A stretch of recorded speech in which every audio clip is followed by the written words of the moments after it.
Hi, my name is Eric Wright. I am the Stewardship Director here at the Nature Institute.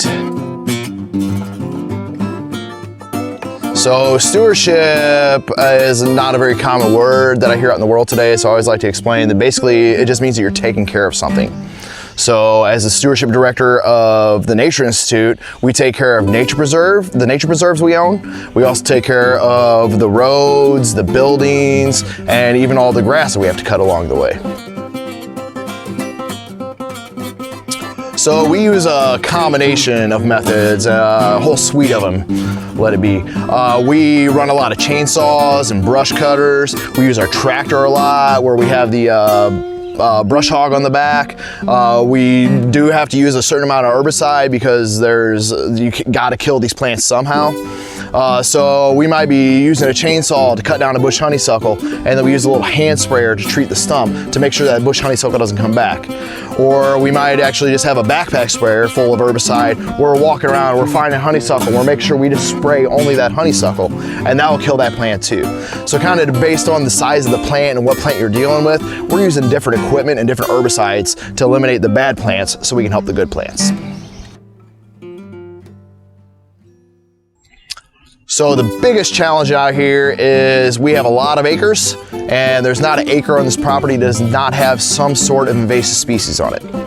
And if I had to add them up, I would say we have upwards of 20 different invasive species. So we have different plants that we got to deal with that are just all spread all over the property.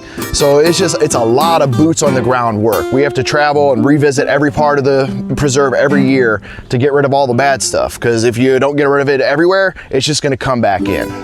So the biggest challenge is the size of the property, and the number of types of invasive species that we deal with here. So here at the Nature Institute, we are lucky enough to have all kinds of different types of natural communities. Around us right here is a kind of an open woodland sort of scenario.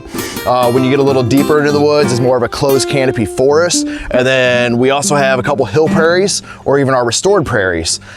Each different area, because they have different amounts of light and different vegetation, have different management needs. So our forests mostly have the problem with bush honeysuckle and Oriental bittersweet. So we have to treat those two species in particular.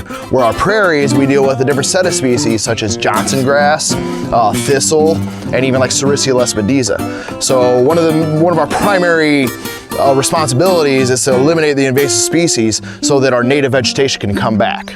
And depending on your type of natural community or different area of our preserve, we have a different set of invasive species based on what type of natural community we're dealing with.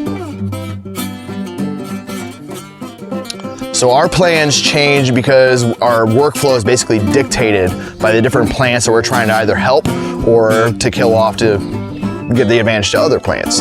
So as you go through the growing season, different plants will start to bloom and or become large enough to identify to where we can treat those plants.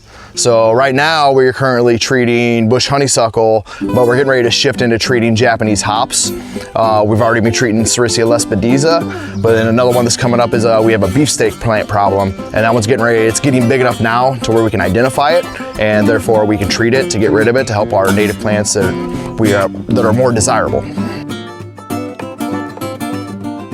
Right now, if we kind of pan out and look over this area right here, this is on year 3 of treatment. So the first year, the entire area was covered in bush honeysuckle, Oriental bittersweet, and basically there wasn't any desirable vegetation. Well, that first year, we kind of just killed it all off. And then we put a fire over the top of it, and that kind of cleared everything away, and some of our native plants started to come back.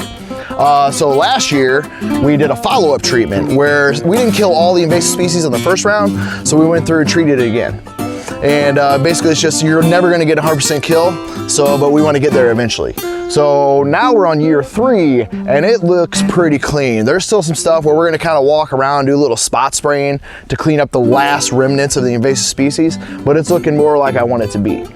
If there was more trees in here, the following step would be to cut out some of those trees to allow more sunlight to come hit the forest floor, and therefore we would get more vegetation. There's more diversity in the ground floor, all these different plants, than we have in the tree species around us. So this is actually better for wildlife, all this green stuff on the forest floor, than all these giant oak trees that we have out here.